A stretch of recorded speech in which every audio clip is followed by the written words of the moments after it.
Maybe such an utilitarian occupation as the watering of flowers is rather Morton's duty than yours, especially at a moment when intellectual pleasures await you. You know how anxious your guardian is that you should improve yourself in every way. He left particular stress on your German as he was leaving for town yesterday. Indeed, he always leaves particular stress on your German when he's leaving for town. Dear Uncle Jack is so very serious. Sometimes he's so serious, I think he cannot be quite well. Cecily, I'm surprised at you. You must remember his constant anxiety about that unfortunate young man, his brother. I wish Uncle Jack would allow an unfortunate young man, his brother, to come down here sometimes. We might have a good influence over him, Miss Prism. I am sure you certainly would. You know German, and geology, and things of the kind influence a man very much. I don't think that I would desire to reclaim him. I'm not in favor of this modern mania of turning bad people into good people at a moment's notice. As a man sows, so let him reap. You must put away your diary, Cecily. I don't see why you should keep a diary at all. I keep a diary in order to enter the wonderful secrets of my life. If I didn't write them down, I should probably forget all about them. Memory, my dear Cecily, is a diary we all carry about with us. Yes, but it usually chronicles of things that have never happened and couldn't possibly have happened. I believe that memory is responsible for the 3-volume novels that music sends us. Do not speak slightingly of 3-volume novels, Cecily. I wrote one myself in earlier days. Did you really, Miss Prism? How wonderfully clever you are. I hope it did not end happily. I don't like novels that end happily. They depress me so much. The good ended happily, and the bad ended unhappily. That is what fiction means. I suppose so, but it seems very unfair. And was your novel ever published? Alas, no. The manuscript was unfortunately abandoned. I use the word in the sense of lost or mislaid. To your work, child, these speculations are profitless. Did I see dear Dr. Chasuble coming out through the garden? Dr. Chasuble, this is indeed a pleasure. And how are we this morning? Miss Prism, you are, I trust, well? Miss Prism has just been complaining of a slight headache. I believe you were too hurt so much good to have Charles stroll with you in the park, Dr. Chasuble. Cecily, I have not mentioned anything about headache. No, dear Miss Prism, I know that. But I thought instinctively that you had a headache. Indeed, I was thinking about that, and not my German lessons when the rector came in. I hope, Cecily, you are not inattentive. Oh, I'm afraid I am. Oh, that's strange. Were I fortunate enough to be Miss Prism's pupil, I would hang upon her lips. I spoke metaphorically. My metaphor was drawn from the bees. Mr. Worthing has not returned from town yet. We did not expect him till Monday afternoon. Ah, yes. He likes to spend his Sunday in London. He's not one of those whose sole aim is enjoyment, as, by all accounts, that unfortunate young man, his brother, seems to be. But I must not disturb Egeria and her people any longer. Egeria? My name is Letitia, Doctor. Classical allusion, merely, drawn from the pagan authors. I shall see you both, no doubt, at Evenson. I think I will have a stroll with you. I find I have a headache after all, and a walk might do good. With pleasure, Miss Prism, with pleasure. We shall go as far as the schools and back. That would be delightful. Cecily, you will read your political economy in my absence. Horrid political economy. Horrid geography. Horrid German. Mr. Ernest Worthing has just been over the station. He has carried his luggage with him. Mr. Ernest Worthing, the Albany. Mr. Ernest Worthing, the Albany. Before. Uncle Jack's brother. Did you tell him Mr. Worthing was in town? Yes, miss. He seemed very much disappointed. I mentioned that you and Miss Prism were in the garden. He said that he was anxious to speak to you privately for a moment. Tell Mr. Ernest Worthing to come out here. I suppose you had better talk to the housekeeper about the room for him. Yes, miss. I have never met a really good person before. I feel rather frightened. I'm afraid he will look just like everyone else. He does. You're my little cousin Cecily, I'm sure. I'm afraid you are under some strange mistake. I am a little. In fact, I am more than usually tall for my age. But I am your cousin Cecily. You, as if you recall, are Uncle Jack's brother, my cousin Ernest, my wicked cousin Ernest. Oh, but I'm not wicked at all. You mustn't think that I'm wicked. Oh, you're not. Do you have certainly been deceiving us all in a very excusable manner. I hope that you have not been living the little life, pretending to be wicked and being really good all the time. That would be hypocrisy. Oh, of course I've been rather reckless. And I'm glad to hear it. In fact, now that you mention the subject, I've been very bad in my own small way. I don't think that you should be so proud of that. That is what I want you to inform me. You might make it out of a mission, if you don't mind, cousin Cecily. I'm afraid I've got no time this afternoon. Well, would you mind my reforming myself this afternoon? It is rather quite exotic to you, but I think you should try. I will. I feel better already. You're looking a little worse. That is because I'm hungry. How thoughtless of me. I should have remembered that when one is going to live an entirely new life, one requires regular and wholesome meals. Won't you come in? Thank you. Might I have a butterroll first? I never have any appetite unless I have a butterroll first. A marital meal? No, I do have a pink rose. Why? Because you like a pink rose, Cousin Cecily. Oh, I don't think it can be right for you to talk to me like that. This person is not as satisfied, it seems to me. Then Miss Person is just short-sighted old lady. You're the prettiest girl I ever saw. This person says that all good looks are a snare. There is an air that every sensible man would like to be caught in. Well, I don't think that I will care to catch a sensible man. I shouldn't know what to talk to him about.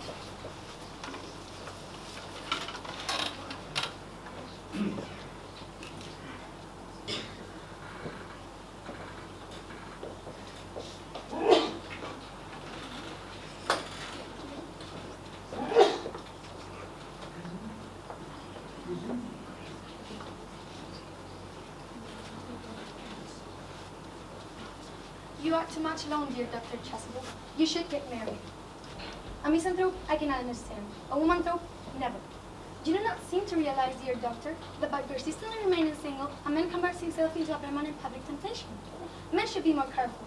This very celibacy lets weaker vessel astray. Is a man not equally attractive when married? No married man is ever attractive except to his wife. And often, I've been told, not even to them. That depends on the intellectual sympathies of the woman. Maturity can always be depended on. Briefness can be trusted. Young women are green. I spoke horticulturally. My metaphor was drawn from fruits. But where's Cecily? Perhaps she flew us to schools. Mr. Worthing. Mr. Worthing? I've returned sooner than I expected. Dr. Chasuble, I hope you're well. Dear Mr. Worthing, I trust this garb of woe does not betoken some terrible calamity. My brother, More shameful debts and extravagance. Still leading his life of pleasure. dead, Your brother Ernest, dead. quite dead. What's a lesson for him? I trust he will profit by it. Dear Mr. Worthing, you have my most sincere condolence. You have at least the consolation of knowing that you are always the most generous and forgiving of brothers. Poor Ernest. He had many faults, but 'tis a sad, sad love. Very sad, indeed. Were you with him at the end? No, he died abroad, in Paris. I received a telegram last night from the manager of the Grand Hotel. Was the cause of the death mentioned? A severe chill, it seems. As a man sows, so shall he reap. Charity, Miss Prison, charity. None of us are perfect. I, myself, am peculiarly susceptible to drugs. Will the interment take place here? No. He seems to have expressed a desire to be buried in Paris. In Paris? I fear that Halley points at any very serious state of mind at last. You would no doubt wish me to make some slight allusion to this tragic domestic affliction next Sunday. My sermon on the meaning of the manna in the wilderness can be adapted to almost any occasion, joyful or, as in the present case, distressing.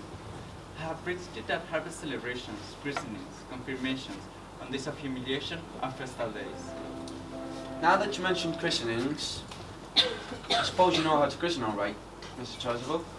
I mean, of course, you continually christen me, aren't you? It is, I regret to say, one of the rector's most constant duties in this parish. The fact is, I would be like to be christened myself. This afternoon, if you have nothing better to do. But surely, Mr. Worthing, you have been christened already? Oh, yes, but I don't remember anything about it. Oh, at what hour would you like the ceremony performed? 5:30, do. Admirably. Uncle Jack! Oh, I am pleased to see you back. What horrid clothes you've got on. Do go and change them. Cecily, My child. What is the matter, Uncle Jack? Do look happy. Do look as if you have a toothache, and I have got such a surprise for you. Who do you think is in the dining room? Your brother. Oh? Your brother Ernest. He arrived about half an hour ago. What nonsense! I haven't got a brother. Oh, don't say that. However badly he may have behaved to you in the past, he is still your brother. You couldn't be so heartless as to disown him. I'll tell him to come out, and you will shake hands with him, won't you, Uncle Jack? These are very joyful tidings. after we had all been resigned to his loss, his sudden return seems to me peculiarly distressing. My brother's in the dining room? I don't know what it all means. I think it's all perfectly absurd. Oh, good heavens. Brother John, I've come down from town to tell you that I'm very sorry for all the trouble I have given you. but I intend to lead a better life in the future. Uncle Jack, you're not going to refuse your own brother's hand. Oh, nothing will induce me to take his hand. Scumdouse is disgraceful. He knows perfectly well why.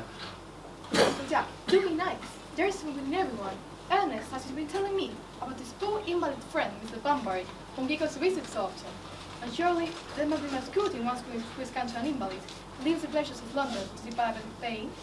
So he been talking about Bunbury, has he? Yes, he has told me all about poor Mr. Bunbury and his terrible state of health. Well, I won't have him talk to you about Bunbury or about anything else. It's enough to drive one perfectly frantic. Of course, I admit that the faults were on my side, but I must say that Brother John's coldness to me is peculiarly painful. I expected a more enthusiastic welcome, especially considering it is the first time I've come here. Uncle Jack, if you don't shake hands with Ernest, I will never forgive you.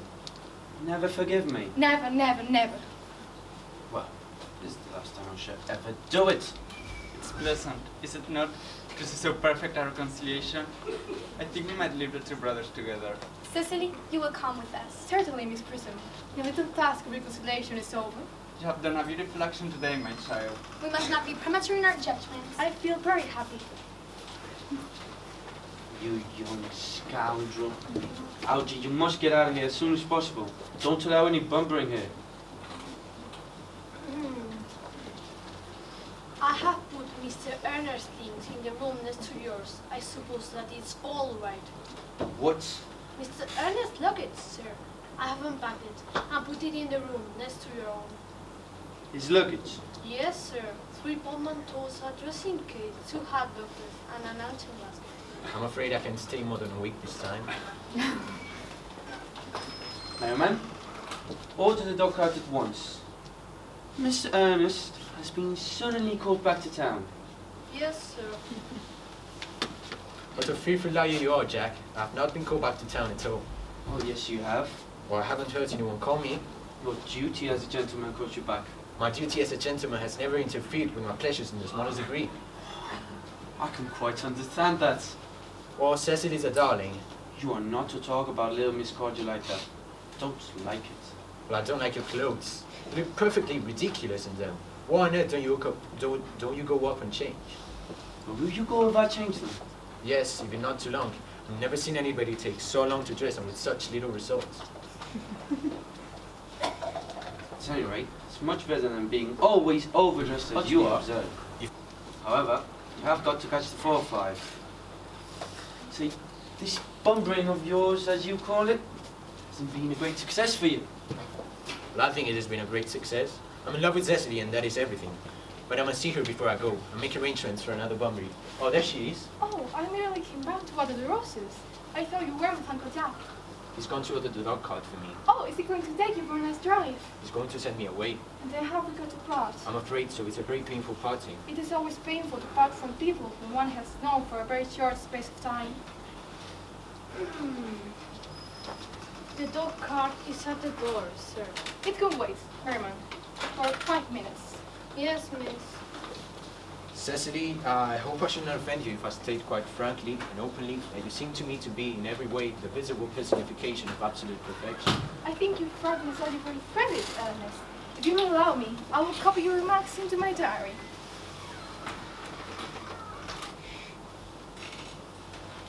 I have reached absolute perfection. You can go on. I am quite ready for more. Oh, don't cough, Ernest. When one is hesitating, one should speak fluently and not cough. Besides, I don't know how to spell a cough. Cecily, ever since I first looked upon your wonderful and incomparable beauty, I've dared to love you wildly, passionately, devotedly, hopelessly. Oh, I don't think that you should tell me that you love me wildly, passionately, devotedly, hopelessly. Hopelessly doesn't seem to make much sense, does it? Cecily, The dog cart is at the door, miss. tell you to come round next week at the same hour. Yes, sir. Uncle Jack would be very much annoyed if he knew you were staying on till next week at the same hour. Well, I don't care about Jack. I don't care about anybody in the whole world but you, Cecily. I love you. Will you marry me? You silly boy, of course. Why? We have been engaged for the last 3 months. For the last 3 months? Yes, it will be exactly 3 months on Tuesday. But how did we become engaged? Well, ever since dear Uncle Jack first confessed to us that he had a younger brother who was very wicked, but you, of course, have formed the chief topic of conversation between myself and Miss Prism. And of course, a man who is very much talked about is always very attractive. One feels there must be something in him after all. I dare say it was foolish of me, but I fell in love with you, Ernest. Oh, darling, but when was the engagement actually settled? On the 14th of February last, worn out by your entire ignorance of my existence, I determined to end the matter one way or the other. And after a long struggle with myself, I finally accepted you on the still old tree here. The next day, I boasted that this is a ring in our name, and this is a bangle with a true lover's knot I promised you always to wear. Did I give you this? It's very pretty, isn't it? Yes, you've wonderfully good taste, Ernest. It is an excuse I've always given for your leaders of the bad life. And of course, there is a question of your name. Of course. You must not laugh at me, darling, but it has always been a peerless dream of mine to love someone whose name was Ernest. There is something in that name that seems to inspire absolute confidence. I pity any poor married woman whose husband is not called Ernest. But, my dear child, do you mean to say, if I had some other name, couldn't you love me? But what name? Any name you like. Algernon, for instance. But I don't like name of Algernon. Well, my own dear, sweet, loving little darling, I don't know why you should object to the name of Algernon. It is not at all a bad name. In fact, it is a rather aristocratic name. Half of the chaps who get into the bankruptcy code are called Algernon. But seriously, Cecily, if my name was Algernon, would you love me? I might respect you, Ernest. I might admire your character. But I fear that I shall not be able to give you my undivided attention. Your rector here is, I suppose, thoroughly experienced in the practice of all the rites and ceremonies of the church. Oh, yes. Dr. Tattleball is the most learned man.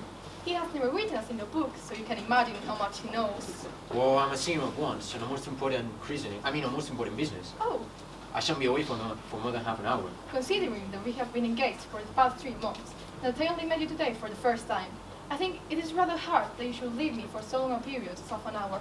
Couldn't you make 2 minutes? I'll be back in no time. What an impetuous boy he is. I like his hair so much. I must enter his proposal in my diary. Miss Fairfax has just called to see Mr. Worthing on an important business. Miss Fairfax states. Isn't Mr. Worthing in his library? Mr. Worthing went over in the direction of the rectory some time ago. Pray ask the lady to come out here. And you can bring tea. Yes, miss. Miss Fairfax, I suppose one of the many cool elderly women who are associated with Uncle Jack in some of his philanthropic work. I don't quite like women who are interested in philanthropic work. I think it is so forward of them. Miss Fairfax. Miss Fairfax, pray let me introduce myself to you. My name is Cecily Cardew. Cecily Cardew? What a very sweet name. Something tells me we are going to be great friends. I like you already more than I could say, and my first impression of people are never wrong. How nice of you to like me so much after we have known each other for a comparatively short time.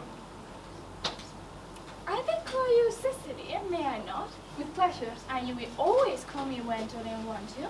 If you wish. Then it is all quite settled, is it not? I hope so.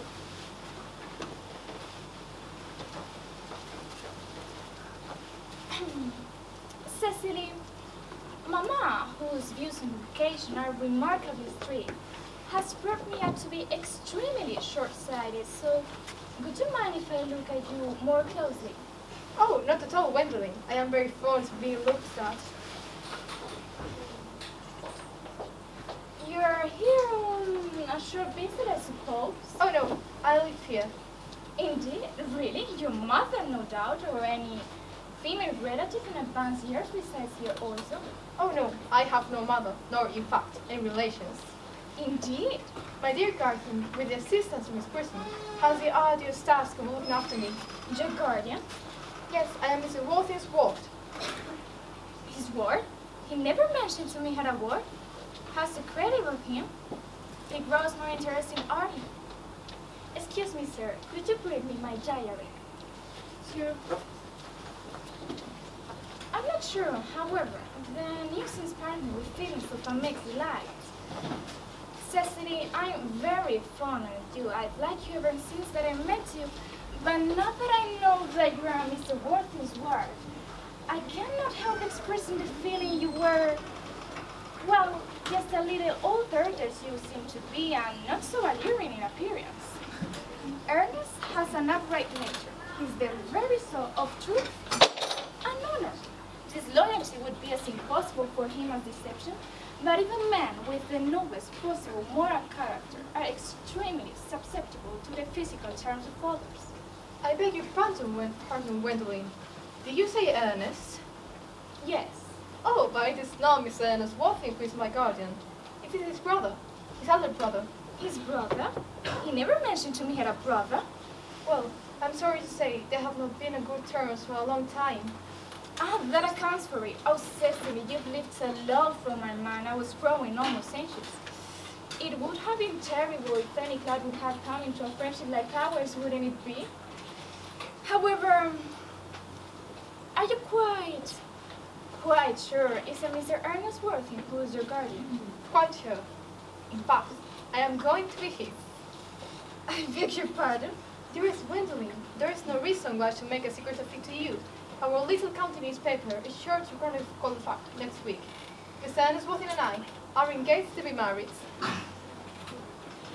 I think there might be a slight error, Miss Cardew. Mr. Ernest Worthing is engaged to me. The announcement will appear on Morning Post on Saturday the latest. I am afraid you must be under some misconception. Ernest proposed to me exactly 10 minutes ago. It is certainly very curious, for he asked me to be his wife yesterday afternoon at 5:30. If you would care to verify the incident, free to so. I never travel without my diary. I think everyone should always have something sensational to read during the train. I'm so sorry, Cecily, if this causes any disappointing on you, but I think that I have the prior claim. It will distress me more than I can tell you, dearest Gwendoline, if it causes you any mental or physical anguish.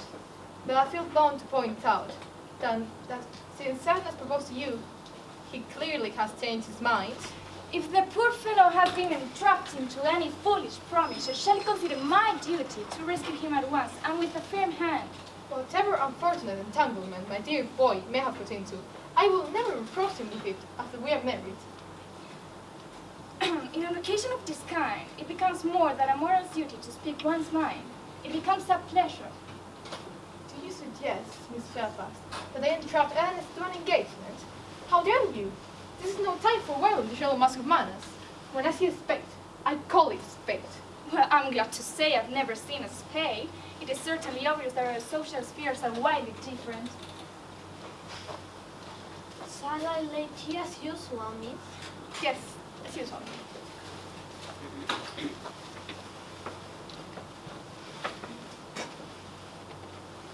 Are there any interesting walks in the vicinity, Miss Cardew? Oh yes, a great many.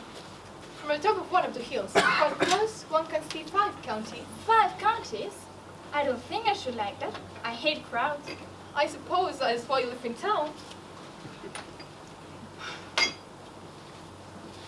Quite a well-kept garden this is, Miss Cardew. So glad you like it, Miss Fairfax. I didn't know there were any flowers in the country. Oh, flowers are as common here, Miss Fairfax, as people are in London. May I offer you some tea? Yes, please. Oh, detestable girl. But I require tea. Sugar? No, sugar is not fashionable anymore.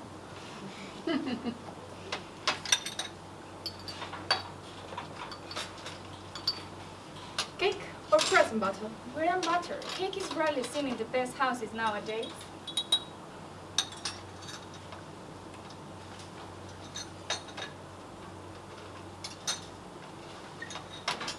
Hand that to Miss Fairfax.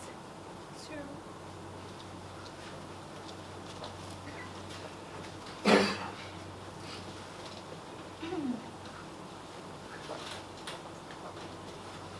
You fill my tea with lumps of sugar, and though I ask you bread and butter, you give me cake. Oh, Miss Cardew, I am known for the gentleness of my disposition and the extraordinary sweetness of my nature.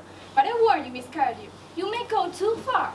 To save my poor, innocent, trusting boy from the machinations of any other girl, there are no lengths to which I will not go. Oh, from the moment I saw you distress you, I felt you were false and deceitful. I've never been deceived in such manners. My first impression of people are always right. It seems to me, Miss Fairfax, that I am trespassing in your valuable time. No doubt you have many other calls of a similar character to make in the neighborhood. Ernest, my own Ernest. Gwendolyn, darling. A moment. May I just if you're engaged to this young lady? To dear little Cecily? Of course not. What could have put such an idea into your pretty little head? Thank you. You may. Beg your I pardon. knew there must be some. It's Uncle Jack. Jack! Here's Ernest. My own love. A moment, Ernest.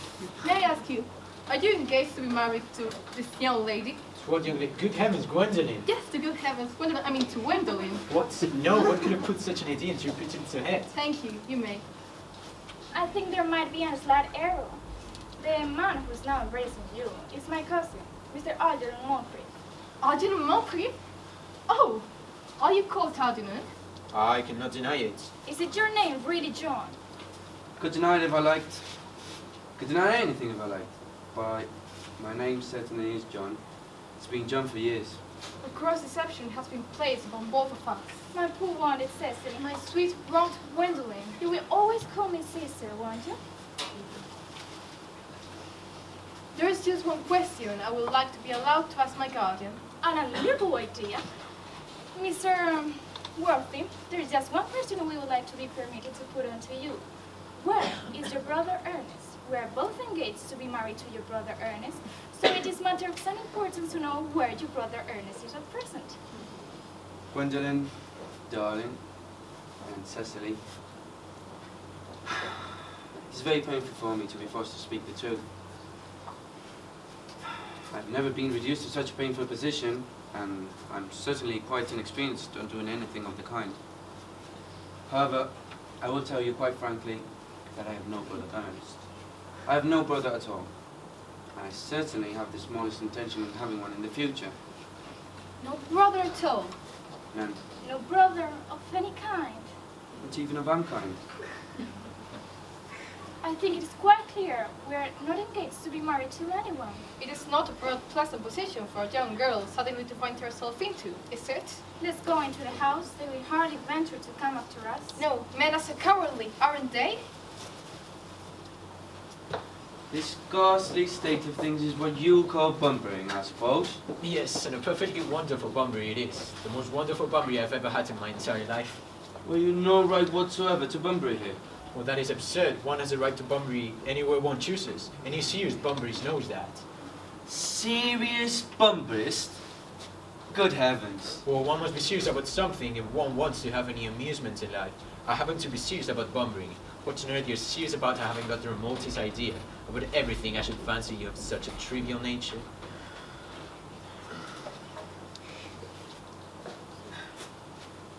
Doing into muffins? Those muffins? Yeah? What? Muffins? Why'd you eat them all? What kind of muffins? And I did taste with manner. The butter would probably get in my cups. One should always eat muffins quite calmly. It is the only way to eat them. I say, you're perfectly heartless. Because this, you eating muffins, when we're under these circumstances, I find it amazing, amusing. When I'm in trouble, it's only thing I'm going. Besides, I'm going to take me for a moment.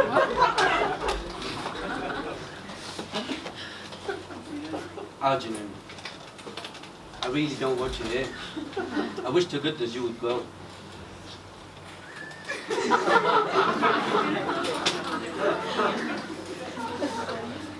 Well, you can't possibly get me to go without having some dinner. It's absurd. I never go without my dinner. No one ever does except vegetarians and people like that. Besides, I've just made arrangements with Dr. Chasuble to be christened under the name of Ernest at 6:15. Oh, my dear fella, the sooner you give up that nonsense, the better. I have made arrangements to be christened myself this afternoon at 5:30. And I naturally will take the name of Ernest. Gwendolyn would wish it. But we can't be both christened Ernest. It's absurd. However, it's entirely different in your case. You've been christened already. Yes, but I haven't been christened for years. Yes, but you have been christened. That is the important thing. Quite so. One of my constitution can't stand it. If you're not quite sure you ever haven't been christened, I must say I think it's rather dangerous you're venturing on it now. It might make it very unwell. What nonsense. You're always talking nonsense. Well, don't you dare take my muffins. Why not? I can eat as well, I think. Do you have the muffins again? I told you I'd like muffins. I hate tea cake. Why on earth then do you allow tea cake to be served hot for your guests? What ideas do you have of hospitality? Algernon, I've already told you to go. Seriously, I don't want you here. Why don't you go? But I haven't quite finished my tea yet, and there's still one muffin left.